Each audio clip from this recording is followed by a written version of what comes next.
Hey everyone, welcome back to the Triad Chord Scale series, and we are on the last chord scale section we're doing. I call this the Shut Up and Dance scale because this is probably the only voicing I can ever think of to do that riff in that's not really difficult. There's a bunch of ways to play that riff, but this one makes kind of the most sense in it. But essentially, this is a first inversion triad chord scale. It's kind of on your bottom sets of strings. You can use this either on the 4, 5, 6 strings or on the 5, 4, 3 strings. Because the intervals between all the strings are all fourths, so you can use the exact same voicings. They'll be in different keys, but the shapes will work either way. Also, if you are a bass player, this scale will work on all your strings. Really handy. So here we go. Let's get into it. We're going to do this in the key of F, and I'm going to start right up here with your ring finger on the 12th fret of your 5th string.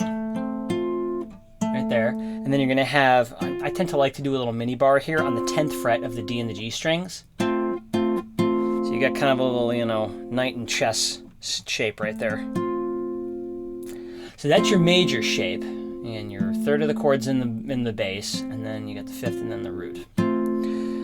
Now below that you're going to have your diminished shape. So right down the ring finger is going to go down to the 10th fret. Your pointer finger is going to stay there, going to stay kind of in the same relationship. So that's going to wind up on 8 now, but you're going to have your middle finger being up here kind of on 9, kind of halfway in between them. So you have a little weird, twisty, hooky thing. So you got 10, 8, 9. That's your diminished shape right there. So there's your 7 chord. See if you can get just between the F and the E diminished. Just switch that a few times until you feel solid with it. Then we're going to go down to our minor shape. I'm actually going to switch the middle finger in here. So you're going to have the middle finger on the 8th fret of the A string. And then I'm using my pointer finger to kind of mini bar the 7th fret of the D and G strings, or your 4th and 5th strings. You could also do a ring finger there and kind of crunch those 2 fingers in there as well. That's also an option. And that's your D minor, that's your 6th chord. So let's see if we can just get those ones connected. It actually goes really nicely, that second voicing goes really nicely from the E diminished. You just kind of take the E diminished and you just kind of scrunch it up a little bit, and then you get your D minor. So then I'm going to use this ring finger as a guide to get back here. Got our first 3 chords. Got your F, you got an E diminished, it's a little hooky shape, and you crunch it up a bit, and you get your D minor, you get your 6th chord. So I'm going to go down to our 5 and our 4 chords, which are our major shapes again. So this time the ring finger is going to go on 1 fret, and you're going to get our major shapes. We have 7, 5, 5.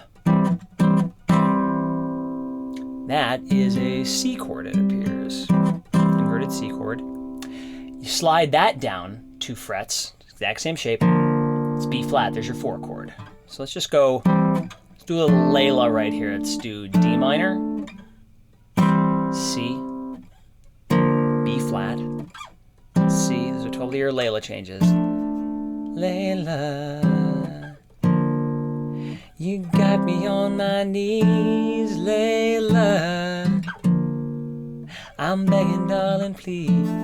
So see if you can get a little familiar with that area first before we go on any further. After that, let's go back and start on our B flat here. Below this, we have our minor 2 chord. Or it's our 3 chord, yeah. So our 3 chord's an A minor. It's kind of a funny A minor here. So you could either kind of like do what we did before we kind of bring the ring down and kind of crunch the fingers up. Or you can do that bar shape, either one. So the ring finger is on the 3rd fret of the 5th string, your A string. I got my pointer on the 2nd fret of the D string. I got my middle finger on the 2nd fret of the G string. So A minor, B flat, C. See if you can navigate around that. You can take this down to the open position. If you want a G minor, actually, a very kind of open G minor, you can just put just 1 finger, any finger pretty much, on the 1st fret of your A string, and then open. That's actually your minor shape here. It's the same as this shape, just kind of going down 2 frets, and your 4th and 3rd strings can just kind of go over the nut there, so they're open. So if you can get used to that B flat, A minor, G minor area. Pause a second, try to get it solid.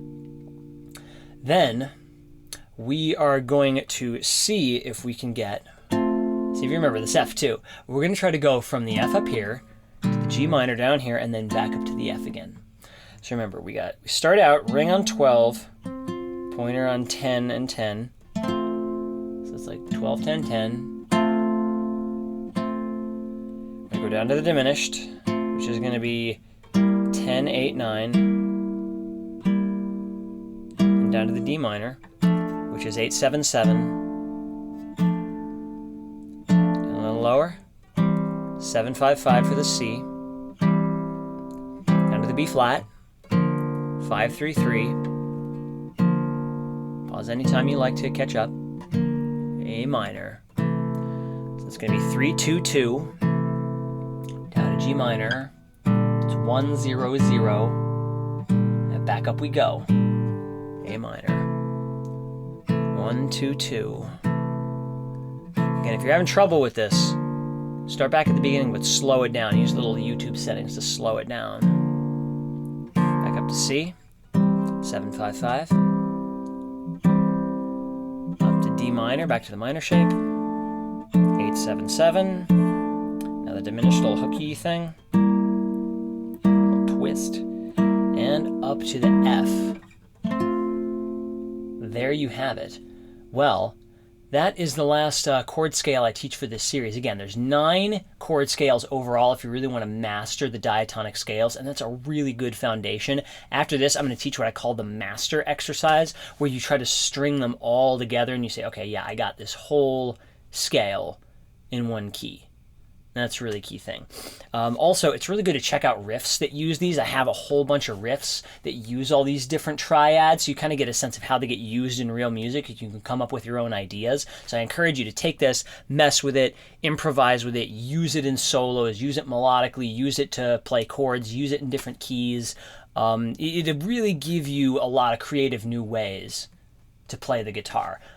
Yeah, hope you found this helpful, and yeah, hope you stick with the series if you find it useful, and catch you later. Don't be strangers.